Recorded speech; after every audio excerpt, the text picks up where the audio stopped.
اعوذ باللہ من الشیطان الرجیم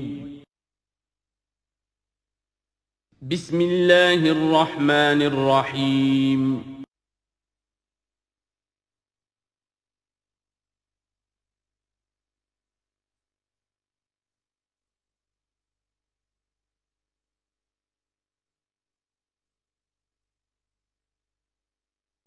وَإِذَا سَأَلَكَ عِبَادِي عَنِّي فَإِنِّي قَرِيبٌ۔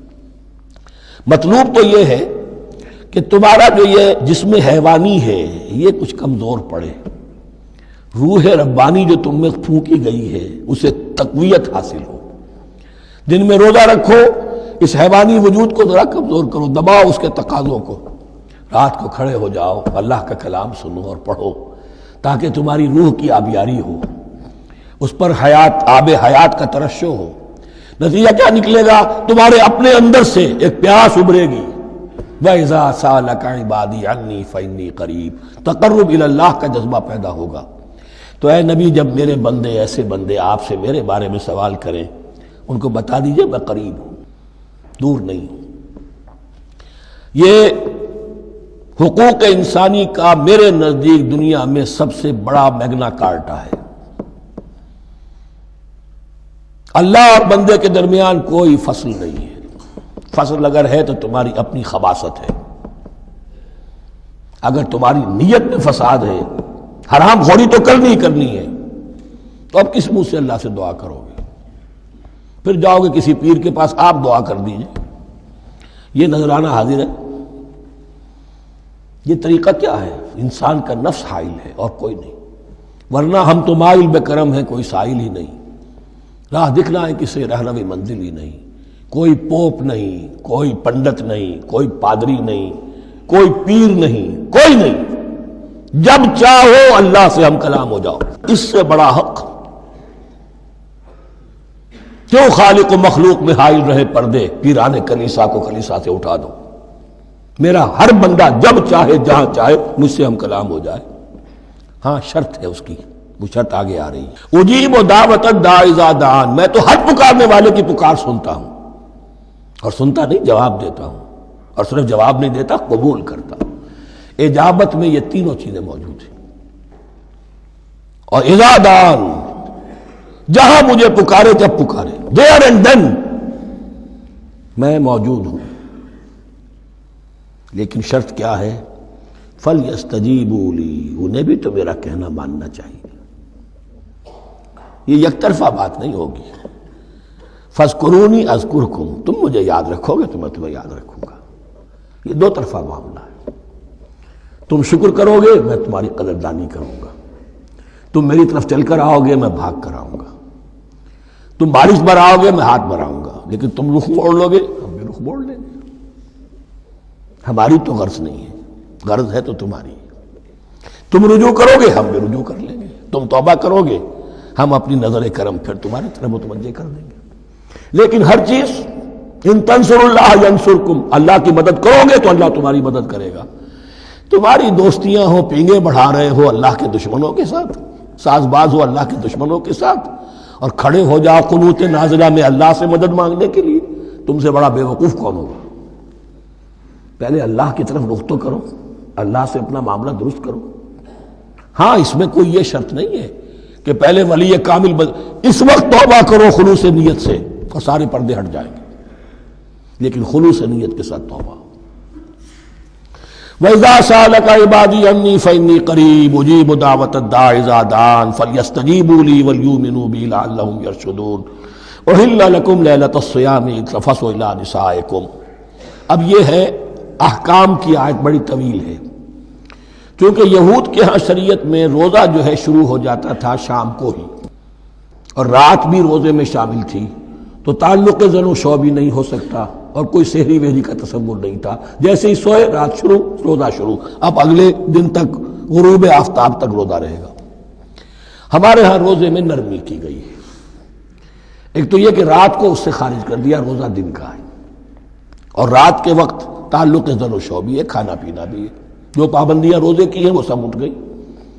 لیکن ہو یہ رہا تھا کہ لوگ سمجھ رہے تھے کہ شاید وہی جو احکام ہیں یہود کے ہاں شاید وہی ہمارے ہاں بھی ہیں، اس لیے وہ ایسا بھی ہوتا تھا اپنے جذبات میں بیویوں سے مقاربت کرتے تھے لیکن دل میں سمجھتے تھے کہ ہم نے غلط کام کیا ہے. یہاں اب ان کو اطمینان دلایا جا رہا کہ نہیں. احل لکم لیلۃ الصیام الرفث الی نسائکم، حلال کر دیا گیا ہے تمہارے لیے روزے کی راتوں میں اپنی بیویوں کے پاس جانا. ہن لباس لکم وانتم لباس لہن، وہ پوشاک ہے تمہارے لیے، تم پوشاک ہو ان کے لیے. بڑا بلیغ کنایا ہے یہ. جیسے لباس میں اور جسم میں کوئی پردہ نہیں ہے، لباس ہی تو پردہ ہے نا، لباس میں اور جسم میں تو کوئی پردہ نہیں، ایسے ہی بیوی میں اور شوہر میں کوئی پردہ نہیں. ہن لباس لکم وانتم لباس لہن. ویسے بھی انسان کے اخلاق کی حفاظت کرنے والی، مرد کے اخلاق کی حفاظت کرنے والی بیوی ہے، بیوی کے اخلاق کی حفاظت کرنے والا مرد ہے. وہ مجھے اقبال کا شعر یاد آ رہا تھا، تعلیم نئی ہو کہ پرانی، نسوانیت زن کا نگہباں ہے فقط مرد. نہ پردہ نہ تعلیم نئی ہو کہ پرانی، نسوانیت زن کا نگہباں ہے فقط مرد. بہرحال ایک دونوں کے لیے وہ ایک ضرورت بھی ہے، ان کی پردہ پوشی بھی کرتے ہیں ایک دوسرے کی، اور اس طریقے سے لباس کی جو ہے اس میں کنایا کیا گیا. علم اللہ انکم کنتم تختانون انفسکم، اللہ کے علم میں ہے کہ تم اپنے آپ کے ساتھ خیانت کر رہے تھے، ایک کام کر رہے تھے جو گناہ نہیں ہے لیکن تم سمجھتے تھے گناہ ہے، تو اپنے آپ سے خیانت ہو گئی کہ نہیں؟ اصلاً وہ گناہ نہیں تھا لیکن تمہارے علم میں نہیں تھا، لیکن تم یہ سمجھتے ہوئے بھی کہ یہ ممنوع ہے اس کا ارتکاب کر رہے تھے. علم اللہ انکم کنتم تختانون انفسکم فتاب علیکم، تو اللہ نے تم پر نظر رحمت فرمائی، وعفا عنکم، اور بخش دیا، معاف کر دیا. جو بھی خطائیں ہو گئی ہیں وہ سب کے سب معاف سمجھو. فالآن باشروہن، اب ان کے ساتھ جو بھی تعلق ضرور شے ہے وہ قائم کرو. وابتغوا ما کتب اللہ لکم، اور تلاش کرو، حاصل کرو جو کچھ اللہ نے تمہارے لیے لکھ دیا ہے. کیا لکھ دیا ہے؟ ایک تو اولاد تعلق ضرور شو میں، اور ایک سکون ہے کہ جو اللہ تعالیٰ نے اس میں رکھا ہے، لِتَسْكُنُوا إِلَيْهَا، قرآن مجید میں یہ الفاظ آئے. ایک تسکین ہے، سکون ہے، اعصاب کا تناؤ جو ہے وہ اس کے بعد جو ہے اس کے اندر ایک سکون کی کیفیت پیدا ہو جاتی ہے. اور یہی اس میں حکمت ہے کہ حضور اپنے ہر سفر میں ہم ایک زوجہ محترمہ کو ضرور ساتھ رکھتے تھے، اس لیے کہ قائد کو، سپہ سالار کو کسی وقت بڑی ایسی یعنی پریشان کو صورتحال میں فیصلے کرنے پڑتے ہیں، جذبات پر دباؤ ہوتا ہے اور اعصاب پر دباؤ ہوتا ہے، تو ساتھ اگر کوئی اہلیہ بھی موجود ہو تو اس میں، اور اس کے بہترین مواقع سیرت میں آئے ہیں، وہ پھر کسی وقت میں بیان کروں گا. وابتغوا ما كتب الله لكم وكلوا واشربوا حتى يتبين لكم الخيط الابيض من الخيط الاسود من الفجر، اور کھاؤ اور پیو یہاں تک کہ واضح ہو جائے تمہارے لیے سفید دھاری فجر کی سیاہ دھاری سے. یعنی یہ پاؤ پھٹنے کے لیے استعارہ ہے کہ جب سفیدہ نمایاں ہوتا ہے ایک لکیر کی طرح، پاؤ پھٹ گئی، اس وقت تک کھانے پینے کی چھوٹ ہے. سحری جو ہے آپ کر سکتے ہیں، بلکہ کلو واشربو، کھاؤ اور پیو. اور اس کی حدیث میں تاکید آئی ہے، اور یہ بھی فرمایا ہمارے اور یہود کے روزے کے مابین سحری جو ہے وہ فرق ہے.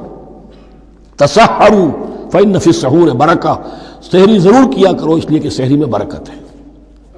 ثم اتموا الصیام الی اللیل، پھر رات تک روزے کو پورا کرو. اب رات تک میں اکثر فقہا کے نزدیک غروب آفتاب مراد ہے. اہل تشیع اس سے ذرا آگے جاتے ہیں کہ رات کا لفظ آیا ہے تو ذرا اور غروب آفتاب پر چند منٹ گزر جائے، لیکن ہمارے اہل سنت کے ہاں غروب آفتاب جو ہے وہی گویا کہ یہ اس کی غایت ہے. وَلَا تُبَاشِرُوهُنَّ وَأَنْتُمْ عَاكِفُونَ فِي الْمَسَاجِدِ، لیکن یہ رعایت جو تمہیں دی جا رہی ہے اس میں ایک استثناء ہے. جب تم معتکف ہو مسجدوں میں تو پھر اپنی بیویوں سے کوئی تعلق قائم نہ کرو. وَلَا تُبَاشِرُوهُنَّ، مت ان سے مباشرت کرو. وَأَنْتُمْ عَاكِفُونَ فِي الْمَسَاجِدِ، جبکہ تم مسجدوں میں اعتکاف میں ہو، آخری عشرے میں جو اعتکاف ہوتا ہے. تِلْكَ حُدُودُ اللَّهِ فَلَا تَقْرَبُوهَا، یہ اللہ کی حدود ہے، ان کے قریب مت جاؤ. بعض جگہ پر آتا ہے فَلَا تَعْتَدُوهَا، ان حدود کو عبور نہ کرو، ان سے تجاوز نہ کرو. تو حرام تو یہی شے ہوگی کہ حدود سے تجاوز کیا جائے، لیکن احتیاط اس میں ہے to keep at a safe distance, ذرا دور رہو. آخری حد تک چلے جاؤ گے تو اندیشہ ہے کہ کہیں اس حد کو کراس نہ کر جاؤ. فلا تقربوها، اللہ کے حدود سے ذرا ایک سیف ڈسٹنس کے اوپر رہنا ضروری ہے۔ کذالک یبین اللہ آیاتہ للناس، اسی طرح اللہ تعالیٰ واضح کرتا ہے اپنی نشانیاں لوگوں کے لیے، لعلہم یتقون، تاکہ وہ تقوی کی روش اختیار کر سکیں، بچ سکیں۔ اب وہ لٹمس ٹیسٹ والی آیت آ گئی، تقوی کا ٹیسٹ کیا ہے؟ روزہ اس لیے فرض کیا کہ تقوی پیدا ہو جائے، یہ سارے احکام تمہیں دیے جا رہے ہیں تاکہ تمہیں تقوی پیدا ہو جائے۔ ٹیسٹ کیا ہے؟ تقوی کا لٹمس ٹیسٹ عقل حلال، یہ نہیں ہے کوئی نیکی نہیں۔ وَلَا تَأْكُلُوا أَمْوَالَكُمْ بَيْنَكُمْ بِالْبَاطِلِ، اپنے مال آپس میں باطل طریقوں سے ہڑپ نہ کرو۔ وَتُدْلُوا بِهَا إِلَى الْحُكَّامِ، اور اپنے مال کو ذریعہ نہ بناؤ حکام تک پہنچنے کا۔ لِتَأْكُلُوا فَرِيقًا مِنْ أَمْوَالِ النَّاسِ بِالْإِثْمِ، تاکہ تم لوگوں کے مال کو ہڑپ کر سکو گناہ کے ساتھ، وَأَنْتُمْ تَعْلَمُونَ، اور تم اس کو جانتے بوجھتے کر رہے ہو۔ جو شخص اس معیار سے تو اس سے باز آ گیا وہ ہے متقی۔ یہ لسٹ میں ٹیسٹ ہے، ورنہ نمازوں کی تعداد، روزوں کی تعداد اور حرام کھانا تو تقویٰ نہیں۔ یہ میں حیران ہوتا ہوں کہ اب اس پر کبھی غور نہیں کیا ہے لوگوں نے کہ یہ آیت کہاں سے آ گئی درمیان میں۔ روزے کے احکام اور اس کے بعد قتال کے احکام بھی شروع ہوں گے، حج کے احکام شروع ہوں گے، یہ بیچ میں آیت۔ واقعہ یہ ہے کہ جیسے روزے کی حکمت کا نقطہ عروج کیا ہے، وَإِذَا سَأَلَكَ عِبَادِي عَنِّي فَإِنِّي قَرِيبٌ، روح انسانی میں ایک طلب پیدا ہو جائے تقرب اللہ کی۔ اسی طرح احکام صوم میں جو کلائمیکس ہے وہ یہ ہے، وَلَا تَأْكُلُوا أَمْوَالَكُمْ بَيْنَكُمْ بِالْبَاطِلِ وَتُدْلُوا بِهَا إِلَى الْحُكَّامِ لِتَأْكُلُوا فَرِيقًا مِنْ أَمْوَالِ النَّاسِ بِالْإِثْمِ وَأَنْتُمْ تَعْلَمُونَ۔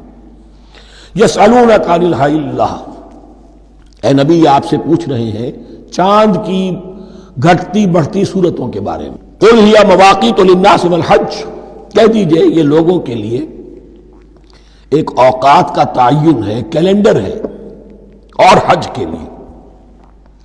اب دیکھو آپ کو معلوم ہے کہ یہ اللہ تعالیٰ نے ایک کیلنڈر لٹکا دیا ہے، معلوم ہو گیا یہ چاند پہلی تاریخ ہو گئی۔ کچھ دنوں کے بعد آپ نے دیکھا، معلوم ہوتا ہے کہ اب ایک ہفتہ گزر گیا ہے، آدھا چاند ہو گیا ہے، 2 ہفتے ہو گئے، پورا چاند ہو گیا ہے، پھر نے گھٹنا شروع کیا۔ تو یہ گویا کہ لوگوں کے لیے اوقات کار کی تعین کے لیے، اور خاص طور پر سب سے اہم شے حج۔ اور یہ نوٹ کیجئے، صوم کے بعد حج، اور حج کے ساتھ قتال۔ حج وہ عبادت ہے جو ایک خاص جگہ پر ہو سکتی ہے، نماز ہر جگہ ہو سکتی ہے، روزہ ہر جگہ ہو سکتا ہے، عبادت اور ہر جگہ ہو سکتی ہے، اور زکوٰۃ ہر جگہ دی جا سکتی، حج تو وہی ہوگا۔ اور وہ تھا اس وقت زیر تسلط مشرکین کے، اور مشرکین کے تسلط سے نکالنے کے لیے قتال لازم تھا۔ اس قتال کے لیے صبر پہلے پیدا ہونا ضروری ہے۔ جو گھوڑوں کو روزہ رکھواتے تھے پہلے خود روزہ رکھو، یہ ترتیب ہے، ربط ہے۔ صوم کے احکام فوراً حج اور قتال کے احکام۔ یسألونک عن الأہلة قل هی مواقیت للناس والحج وليس البر بأن تأتوا البیوت من ظہورها ولكن البر من اتقى، اور یہ کوئی نیکی نہیں ہے کہ تم گھروں میں ان کی پشت پر سے داخل ہو، بلکہ نیکی تو اس کی ہے جس میں تقوی ہے۔ یہ اصل میں ان کے ہاں ایک رواج تھا، کیونکہ حج تو ہو رہا تھا ایام جاہلیت میں بھی، اس کے مناسک کی بگڑی ہوئی شکلیں بھی موجود تھیں، کچھ ترمیمیں انہوں نے کر دی تھی، یہ حج تو تھا ان کا۔ وہ یہ کرتے تھے جب گھر سے مکے سے نکل گئے احرام باندھ کر، اب اگر کسی ضرورت سے گھر واپس جانا پڑ گیا تو سمجھتے تھے کہ احرام باندھ کر نکل آئے ہیں، اب دروازے سے تو نہیں جا سکتے، گھسیں گے کہیں پیچھے سے کہیں اوپر سے پھاند کر دیوار آئیں گے، اور اسے سمجھتے تھے بڑا تقویٰ ہے یہ۔ فرمایا یہ کوئی نیکی کی بات نہیں، یہ سرے سے نیکی نہیں۔ وَلَيْسَ الْبِرُّ، یہ ہرگز نیکی نہیں ہے، ان تأتوا البیوت من ظہورها، کہ تم ان کے تم گھروں میں داخل ہو ان کے پچھواڑے سے، وَلَكِنَّ الْبِرَّ مَنِ اتَّقَى۔ اب یہاں اس پوری آیت کو ذہن میں رکھ لیجئے، آیت البر کے آخر میں لفظ تھا وَأُولَٰئِكَ هُمُ الْمُتَّقُونَ وَلَكِنَّ الْبِرَّ مَنِ اتَّقَى۔ گویا کہ وہ پورا تصور جو ہے یہاں پر جو آیا بر میں آ چکا ہے، اس کو اس لفظ کے حوالے سے اس پورے تصور کو پھر آپ کے ذہن میں تازہ کر دیا۔ وَأْتُوا الْبُيُوتَ مِنْ أَبْوَابِهَا، گھروں میں داخل ہو ان کے دروازوں سے، واتقوا اللہ لعلکم تفلحون، اور اللہ کا تقوی اختیار کرو تاکہ تم فلاح پاؤ۔ وقاتلوا فی سبیل اللہ الذین یقاتلونکم، لیجیے قتال آ گیا۔ اب یہ تیسری کڑی آ گئی نا، ایک لڑی عبادات کی، ایک لڑی معاملات کی، ایک لڑی انفاق کی، ایک لڑی قتال کی، یہ چوتھی کڑی ہے۔ وقاتلوا فی سبیل اللہ الذین یقاتلون، اللہ قتال کرو اللہ کی راہ میں ان سے جو تم سے قتال کر رہے ہیں، ولا تعتدوا، لیکن حد سے تجاوز نہ کرو، ان اللہ لا يحب المعتدین، اللہ تعالی حد سے تجاوز کرنے والوں کو پسند نہیں کرتا۔ وَاقْتُلُوهُمْ حَيْثُ ثَقِفْتُمُوهُمْ، انہیں قتل کرو جہاں بھی پاؤ، وَأَخْرِجُوهُمْ مِنْ حَيْثُ أَخْرَجُوكُمْ، اور نکالو انہیں وہاں سے جہاں سے انہوں نے تمہیں نکالا ہے۔ مہاجرین کہاں سے نکالے گئے تھے؟ مکے سے۔ محمد الرسول اللہ پر وہاں پر حیات تنگ کر دی گئی تھی، قافیہ تنگ کر دیا گیا تھا، تبھی تو آپ نے ہجرت کی۔ نکالو انہیں وہاں سے جہاں سے انہوں نے تمہیں نکالا ہے۔ وَالْفِتْنَةُ أَشَدُّ مِنَ الْقَتْلِ، اور یہ خیال نہ رہے کہ قتل اور خون ریزی جو ہے تو بری بات ہے، فتنہ اس سے بھی زیادہ بری بات ہے۔ فتنہ کیا ہے؟ ایسے حالات جن میں کہ انسان اللہ خدائے واحد کی بندگی نہ کر سکے، اسے غلط کاموں پر مجبور کیا جائے، حرام خوری پر مجبور ہو گیا ہو، یہ سارے حالات فتنہ ہیں۔ تو قتل اور خون ریزی اتنی بری شے نہیں ہے جتنی فتنہ۔ والفتنة أشد من القتل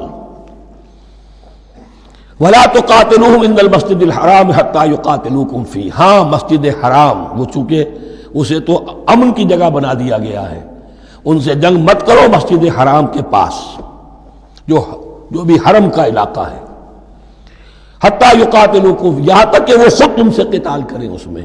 فإن قاتلوكم، پھر اگر وہ تم سے قتال کرتے جنگ کرتے ہیں، فاقتلوهم، تو قتل کرو انہیں۔ كذلك جزاء الكافرین، یہی بدلہ ہے کافروں کا۔ وَفَإِنِ انتهوا فَإِنَّ اللَّهَ غَفُورٌ رَحِيمٌ، اگر وہ باز آ جائے تو اللہ غفور اور رحیم ہے۔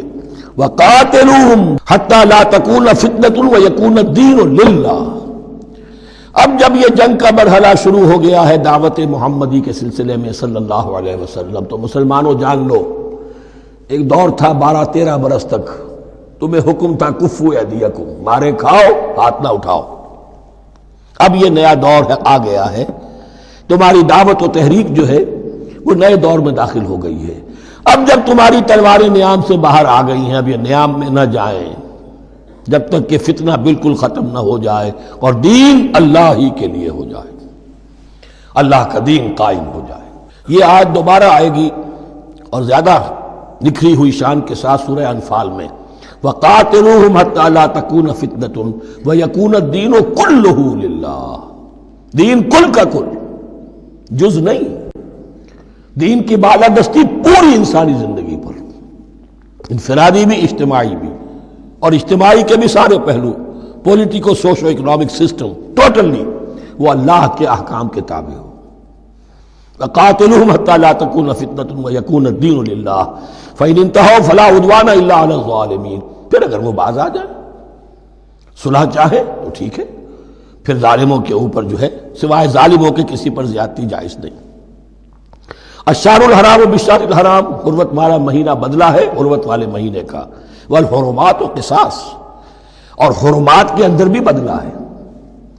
فَمَنِ اعْتَدَىٰ عَلَيْكُمْ فَاعْتَدُوا عَلَيْهِ بِمِثْلِ مَا اعْتَدَىٰ عَلَيْكُمْ، تو جو کوئی بھی تم پر زیادتی کرتا ہے، دست درازی کرتا ہے، تو تم بھی اس کے خلاف کارروائی کرو، اقدام کرو جیسے کہ اس نے تم پر زیادتی کی۔ وَاتَّقُوا اللَّهَ، اور اللہ کا تقوی اختیار کرو۔ وَاعْلَمُوا أَنَّ اللَّهَ مَعَ الْمُتَّقِينَ، اور یہ جان لو کہ اللہ ساتھ ہے متقیوں کے، یعنی اللہ کی تائید، نصرت، اس کی مدد آئے گی اہل تقوی کے۔ اب دیکھیے وہ تیسری کڑی یہاں بہت چھوٹی سی آئی ہے، قتال کی ذرا زیادہ بڑی کڑی آ گئی ہے اور یہ چھوٹی سی کڑی آ رہی ہے۔ قتال کے لیے لازم ہے انفاق بھی، جنگ کیسے ہوگی اگر فوج کے لیے ساز و سامان نہ ہو، رسد کا اہتمام نہ ہو، ہتھیار نہ ہو، سواریاں نہ ہو، کیسے ہوگی جنگ؟ وَأَنفِقُوا فِي سَبِيلِ اللَّهِ وَلَا تُلْقُوا بِأَيْدِيكُمْ إِلَى التَّهْلُكَةِ، خرچ کرو اللہ کی راہ میں اور مت ڈالو اپنے آپ کو اپنے ہاتھوں ہلاکت میں۔ یعنی اللہ کا دین اس وقت اسے احتیاج ہے، وہ پیسہ چاہتا ہے، جیسے حضور نے تبوک کے موقع پر عام اپیل کی اور آپ اپنے مال کو لے کر بیٹھے ہوئے ہیں، تو گویا کہ آپ نے اپنے آپ کو ہلاکت میں خود ڈال دیا۔ یہ انفاق ہے، جہاد بالمال۔ وَأَنفِقُوا فِي سَبِيلِ اللَّهِ وَلَا تُلْقُوا بِأَيْدِيكُمْ إِلَى التَّهْلُكَةِ وَأَحْسِنُوا إِنَّ اللَّهَ يُحِبُّ الْمُحْسِنِينَ، اور احسان کی روش اختیار کرو، دین کے اندر بھی خوبصورتی پیدا کرو، دین میں بہتر سے بہتر مقام حاصل کرنے کی کوشش کرو۔ ہمارا معاملہ کیا، دنیا میں آگے سے آگے اور دین میں پیچھے سے پیچھے۔ دین میں یہ دیکھیں گے اس سے کم پر گزارا ہو سکتا ہو، کوئی اور شے ہو کہ جس میں اس سے کم سے بھی بات پوری ہو جائے، دین میں یہ ہوگا، اور دنیا میں آگے سے آگے ہے جستجو کہ خوب سے ہے خوب تر کہاں۔ تو اگر یہ جستجو دنیا میں ہے، اس سے بڑھ کر دین میں ہونی چاہیے۔ فاستبقوا الخیرات، نیکیوں میں ایک دوسرے پر بازی لے جانے کی کوشش کرو۔ وَأَنفِقُوا فِي سَبِيلِ اللَّهِ وَلَا تُلْقُوا بِأَيْدِيكُمْ إِلَى التَّهْلُكَةِ وَأَحْسِنُوا، اور احسان کی روش اختیار کرو۔ ان اللہ یحب المحسنین، یقیناً اللہ تعالی محسنین کو، ان لوگوں کو کہ جو درجہ احسان پر فائز ہو جائیں، محبت کرتا ہے، انہیں پسند کرتا ہے۔ یہ حدیث جبرائیل اگر ذہن میں ہو تو 3 درجے ہیں، جیسے میں نے آج بتایا آپ کو، وَنَحْنُ لَهُ مُسْلِمُونَ وَنَحْنُ لَهُ عَابِدُونَ وَنَحْنُ لَهُ مُخْلِصُونَ۔ 3 درجے دوسرے ہیں، اسلام، ایمان، احسان۔ اخبرنی عن الاسلام، اخبرنی عن الایمان، اخبرنی عن الاحسان۔ احسان کیا ہے؟ ان تعبد اللہ کانک تراہ فإن لم تکن تراہ فإنہ یراک۔ یہ سارے کام جو دین کے لیے کیے جا رہے ہوں، عبادت ہے، جہاد ہے، قتال ہے، ایسی کیفیت میں، ایسے اخلاص کے ساتھ، گویا کہ تم اپنی آنکھوں سے اللہ کو دیکھ رہے ہو، اور اگر تم اللہ کو نہیں دیکھ رہے تو کم سے کم یہ کیفیت تو تمہاری ہو جائے کہ تمہیں مستحضر رہے کہ اللہ تمہیں دیکھ رہا ہے۔ یہ احسان ہے۔ وَأَحْسِنُوا، عام طور پر اس کا ترجمہ اس انداز میں نہیں کیا گیا ہے، اس کو اچھی طرح سمجھ لیجئے، ویسے یہ مضمون کھل کر آئے گا سورہ مائدہ میں۔ ان اللہ یحب المحسنین، یقیناً اللہ تعالی محسنین کو پسند کرتا ہے۔ وَأَتِمُّوا الْحَجَّ وَالْعُمْرَةَ لِلَّهِ، اور حج اور عمرہ مکمل کرو اللہ کے لیے۔ جو عمرے کے لیے احرام تو باندھ لیا جائے گا مدینے سے 7 میل باہر نکل کر ہی، حج مکمل تو ہوگا جب طواف بھی ہوگا، وقوف عرفہ بھی ہوگا، سارے اس کے جو بھی مناسک ادا کیے جائیں گے، لیکن یہ کہ جو شخص بھی نیت کر لے حج کی یا عمرے کی تو پھر اسے مناسب کو مکمل کرنا چاہیے، کوئی کمی نہ رہے۔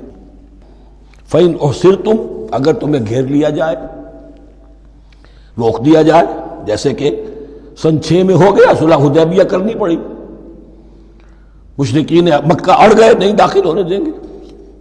اگر تمہارا گھیراؤ ہو جائے، فَمَسْتَيْسَرَ مِنَ الْهَدْيِ، تو جو بھی تم قربانی پیش کر سکو پیش کر دو۔ یہ دم احصار کہلاتا ہے کہ چونکہ اب ہم آگے نہیں جا سکتے، یہی ہمیں احرام کھولنا پڑ رہا ہے، تو دم احصار، یہ خون، یہ جو جانور اللہ کے نام پر ہم دے رہے ہیں، اس کی ایک طرح کا کفارہ ہے۔ وَلَا تَحْلِقُوا رُؤُوسَكُمْ حَتَّى يَبْلُغَ الْهَدْيُ مَحِلَّهُ، اور اپنے سر اس وقت تک نہ مونڈو جب تک کہ وہ ہدی کا جانور جو ہے وہ محل تک، یعنی جو بیت الماء جہاں پر جا کر ذبح ہونا ہے وہاں پہنچ نہ جائے۔ جانور تو آپ نے بھیج دیے اور وہ رکاوٹ نہیں ڈالیں گے، اس لیے کہ ان کا گوشت تو ان کو کھانے کو ملے گا، لہذا جانور، لیکن یہ اندازہ کر لو کہ اب اتنا وقت گزر گیا ہے کہ وہ ہدی قربانی کا جانور جو ہے وہ پہنچ گیا ہوگا، ہدیم بالغ الکعبہ، وہ وہاں پر اس کی اپنے مقام پر پہنچ گیا۔ فمن کان منکم مریضا او بہ اذی من راسہ، تو جو کوئی بھی تم میں سے ہو بیمار یا اس کے سر میں کوئی تکلیف ہو، کوئی زخم ہو، اور اس کی وجہ سے یہ ہے کہ وہ حجامت کرانی ضروری ہو جائے، بال کاٹنے ضروری ہو جائیں، ففدیۃ من صیام او صدقۃ او نسک، تو پھر فدیہ دینا پڑے گا۔ اگر اس ہدی کے جانور کے کعبے تک پہنچنے سے پہلے تمہیں اپنے بال کاٹنے پڑے، حجامت کرانی پڑی، تو فدیہ ہوگا۔ یہ جو ہے دم جنایت کہلاتا ہے، یعنی ایک جو کمی رہ گئی ہے اس کی تلافی کے لیے۔ وہ سیام بھی ہے، روزے 3 دن کے، او صدقۃ او نسک، یا پھر یہ ہے کہ کوئی قربانی ہے، ایک جانور قربان کیا جائے، دم جنایت اس کو کہتے ہیں، یا صدقہ کیا جائے، 6 افراد کو کھانا کھلایا جائے۔ فَإِذَا أَمِنْتُمْ، پھر جب تمہیں امن حاصل ہو اور تم سیدھے جا سکتے ہو، بیت اللہ پہنچ سکتے ہو، فَمَنْ تَمَتَّعَ بِالْعُمْرَةِ إِلَى الْحَجِّ فَمَا اسْتَيْسَرَ مِنَ الْهَدْيِ، تو جو کوئی بھی فائدہ اٹھائے عمرے سے حج سے قبل، فمستیسر من الحج، تو وہ ایک اور قربانی پیش کرے جو بھی اسے میسر ہو۔ اب یہ سمجھ لیجئے کہ حضور کی بعثت سے پہلے عرب میں رواج یہ تھا کہ ایک سفر میں حج بھی کرنا عمرہ بھی کرنا ان کے نزدیک حرام تھا، یہ توہین تھی کعبے کی۔ حج کے لیے 3 مہینے، شوال، ذوالقعدہ، ذی الحج، اور رجب کا مہینہ ان کے ہاں طے تھا عمرے کے لیے۔ عمرے کے لیے علیحدہ سفر کرو، اس کے لیے علیحدہ سفر کرو۔ لیکن شریعت محمدی میں جو آسانیاں کی گئی ہیں وہ یہ ہیں کہ ایک شخص، چونکہ اس ملت کو پھیلنا تھا بہت طویل علاقے پر، لوگوں کے لیے سفر آسان تو نہیں تھا، تو آپ ایسا کر سکتے ہیں کہ آپ جائیں اور عمرہ بھی کر لیں، حج بھی کر لیں۔ ایک شکل یہ ہے کہ عمرہ کیا، احرام کھول دیا، اور پھر حج کا وقت آیا 8ویں ذی الحج کو تو پھر احرام باندھا، وہ حج کا احرام ہو گیا، اسے کہتے ہیں تمتع۔ ایک یہ ہے کہ حج کے لیے احرام باندھا تھا، جاتے ہی عمرہ بھی کر لیا لیکن احرام کھولا نہیں، اسی احرام میں جاری رکھ کر اسے اور اسی میں حج بھی کر لیا، یہ قران کہلاتا ہے، جمع کر دیا ایک ہی احرام میں عمرے کو بھی اور حج کو بھی۔ ایک افراد کہلاتا ہے، بس ایک کے لیے صرف حج کا معاملہ ہو شروع سے۔ تو یہاں تمتع کی جو ہمیں اجازت دی گئی ہے اس کے لیے، جسے دم شکر کہتے ہیں حضرت امام ابو حنیفہ، یہ شکرانہ ہے کہ ہم ایک قربانی دیں۔ لیکن امام شافعی کے نزدیک یہ بھی دم جنایت ہے، یہ بھی جبر ہے۔ چنانچہ امام ابو حنیفہ کے نزدیک یہ قربانی جو دی جاتی ہے اس کا گوشت قربانی دینے والا بھی کھا سکتا ہے 1/3 کے درجے میں، لیکن امام شافعی کے نزدیک نہیں، یہ ایک صدقے کے اور اس کے دم جنایت کے قریب کی شے ہے، اس کا گوشت جو ہے قربانی دینے والا خود نہیں کھا سکتا۔ فمن لم یجد، اب اگر کسی کے پاس نہیں ہے یہ ہدیہ پیش کرنے کو، فصیام 3 ایام فی الحج، تو اب اس پر لازم ہے کہ حج میں 3 روزے رکھے، 7ویں، 8ویں اور 9ویں ذی الحج کو روزہ رکھے عین ایام حج میں۔ 10ویں کا روزہ نہیں ہو سکتا، وہ عید کا دن ہے، یوم النحر ہے۔ وَسَبْعَةٍ إِذَا رَجَعْتُمْ، اور 7 روزے رکھو جبکہ تم واپس چلے جاؤ، اپنے گھروں میں جا کر 7 روزے رکھو۔ تِلْكَ عَشَرَةٌ كَامِلَةٌ، یہ 10 روزے ہوں گے مکمل۔ ذَلِكَ لِمَن لَّمْ يَكُنْ أَهْلُهُ حَاضِرِ الْمَسْجِدِ الْحَرَامِ، لیکن یہ رعایت کہ حج اور عمرہ ایک ہی سفر میں کر لیا جائے اور ایک ہی احرام میں کر لیا جائے یا 2 احراموں میں کیا جائے، یا یہ کہ ان دونوں کو جمع کرنے کی شکل جو ہے، یہ ایک رعایت ہے کن کے لیے؟ ذالک لمن لم یکن اہلہ حاضر المسجد الحرام، جس کے اہل و عیال مسجد حرام کے قریب نہیں رہتے، دور سے آ رہے ہیں، تو ظاہر بات ہے کہ ان کے لیے رعایت ہوگی۔ واتقوا اللہ، اللہ کا تقوی اختیار کرو، وعلموا، اور جان لو، ان اللہ شدید العقاب، یقیناً اللہ تعالی سزا دینے میں بھی بہت سخت ہے۔ بارک اللہ لی ولکم فی القرآن العظیم ونفعنی وإیاکم بالآیات والذکر الحکیم۔